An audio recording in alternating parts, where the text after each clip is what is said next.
He wasn't born a king. He wasn't even born free. Before history feared his name, someone else owned it. He was property, a transaction. A Kipchak boy with blue eyes and a clouded left pupil moved from market to market until he arrived in Egypt with nothing. Not a name that mattered, not a family that could reach him, not a single reason for anyone to remember he existed. The men who sold him saw a commodity. The men who bought him saw a soldier. Nobody saw what was actually standing in front of them. To understand what Baybars walked into, you have to understand what was walking toward Egypt from the east. The Mongols had been moving for 60 years without stopping.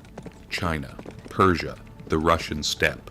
In 1258 they reached Baghdad, the city that had stood for 5 centuries as the intellectual and spiritual capital of the Islamic world. They burned it. The Tigris River ran dark with ink from the books they'd destroyed. Then they kept moving. By the time Baybars arrived in Egypt, the Mongols weren't a distant threat.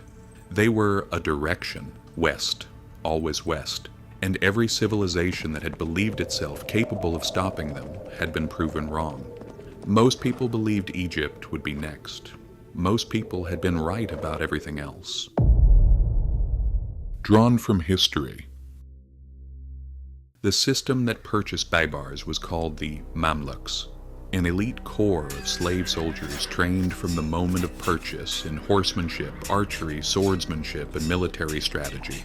A Mamluk who excelled could rise through the ranks, earn command, accumulate influence. The system turned human beings into weapons, then handed those weapons to rulers, who increasingly couldn't control them. Baybars understood it the moment he entered, not because someone explained it, because he watched it. He watched who rose and who didn't. He watched the relationship between performance and survival. He had been purchased without being consulted, moved without being asked. Every decision about his life made by men who calculated his value in simple terms. Now for the first time he could determine his own value himself.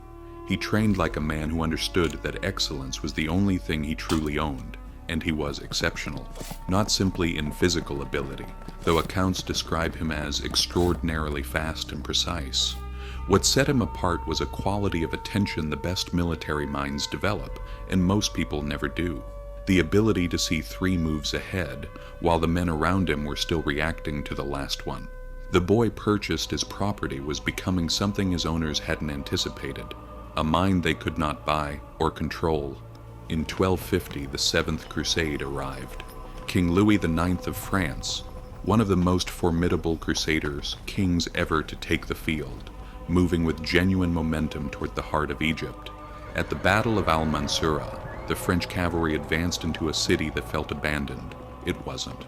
Baybars had drawn them in.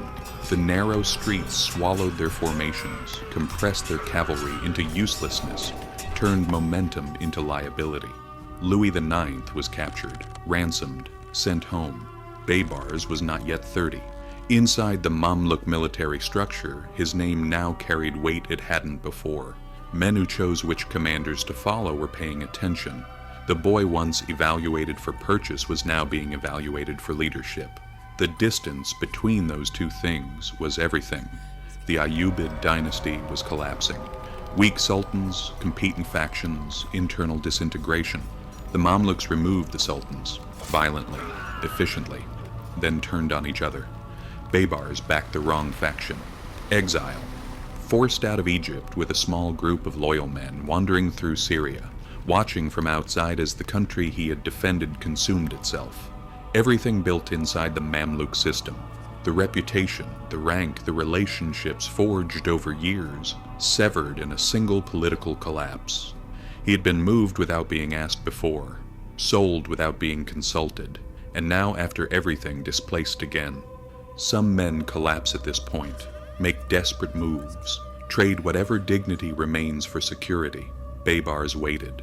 He moved carefully through Syria, maintained his small network without drawing attention, watched the power dynamics in Egypt shift and shift again, and waited, not passively, but with the focused patience of a man who had learned in the hardest possible school that timing was everything. He had survived being property. He would survive this. In 1260, the Mongols took Damascus. Syria was gone in days. Their envoys arrived in Cairo with the message that had preceded the destruction of every civilization they had approached: submit, or face what Baghdad faced. The new Mamluk Sultan, Qutuz, stared at a choice with no good options. Surrender meant absorption. Fight meant confronting a force that hadn't lost a major engagement in 60 years. He chose to fight, and he chose to bring Baybars back from exile. Whatever had passed between them, years of displacement, accumulated grievances, none of it mattered against the scale of what was coming. This was not a battle for a city. This was a battle for whether Islamic civilization would survive the decade. Baybars came back, not as a refugee seeking forgiveness, as a commander answering a summons he had, in some sense, been preparing for his entire life. September 3rd, 1260. The Ain Jalut Valley. Baybars chose the ground himself. A narrow valley flanked by hills, terrain that compressed Mongol cavalry, turned their greatest advantage into a constraint. He commanded the vanguard. His role was not to win the opening. His role was to lose it convincingly. He attacked hard enough to draw the Mongols fully into the valley, then retreated, not in disorder, but with the controlled precision of a man executing a plan built long before the armies met. The Mongols pursued. They had seen this pattern, 100 retreats, all of them real. This one wasn't. The hills moved. For a heartbeat, the Mongols didn't understand what they were seeing. Both flanks erupted simultaneously. The vanguard turned and came back. The Mongol army, extended, disorganized, suddenly surrounded in terrain that neutralized everything that had made them unstoppable, shattered. For the first time in 60 years, a Mongol army in open battle was being destroyed, not pushed back. Destroyed. When the dust settled, the Mongol commander was dead. The advance that had seemed like the natural direction of history had stopped. Baybars had stopped it. Weeks later, Baybars made the decision that would define not only his reign, but his legacy. Qutuz had recalled him from exile. He had trusted him with the command at Ain Jalut. Together they had saved Egypt. Together they had stopped the Mongols. None of that protected him. On the journey back to Cairo, Baybars and a group of loyal emirs surrounded the Sultan. Qutuz was killed. The exact motive remains debated. Personal ambition, political necessity, broken promises after Ain Jalut. Contemporary chroniclers disagree. One fact does not. Baybars chose this. It was calculated, deliberate, irreversible. The same mind that had anticipated every movement on the battlefield now applied that same ruthless clarity to politics. He did not separate loyalty from survival. He believed history rewarded only those willing to shape it before someone else did. Whether that made him a visionary or a murderer depends entirely on who tells the story. Within days, Baybars was proclaimed Sultan of Egypt. No dynasty, no bloodline, no inherited claim. Just the force of what he had built from nothing, reputation, loyalty, the demonstrated fact that he was the man who had done what no one else could do. The boy once sold for a price now set his own. Power did not soften Baybars. It sharpened him. He drove the Crusader state steadily toward collapse. He denied the Mongols every opportunity to rebuild the momentum they had lost at Ain Jalut. He restored institutions shattered by decades of war. He rebuilt roads, strengthened the administration. He re-established Abbasid Caliph in Cairo, sending a message across the Islamic world that Baghdad had fallen. But civilization itself had not. Yet what made Baybars remarkable was not simply what he built, it was how he ruled. There are accounts of him walking through Cairo in disguise, listening instead of announcing himself. A ruler who had once been invisible because he was property, now chose invisibility as a source of truth. He trusted his own eyes more than flattering reports. Perhaps because he knew better than anyone how easily powerful men stop seeing the people beneath them.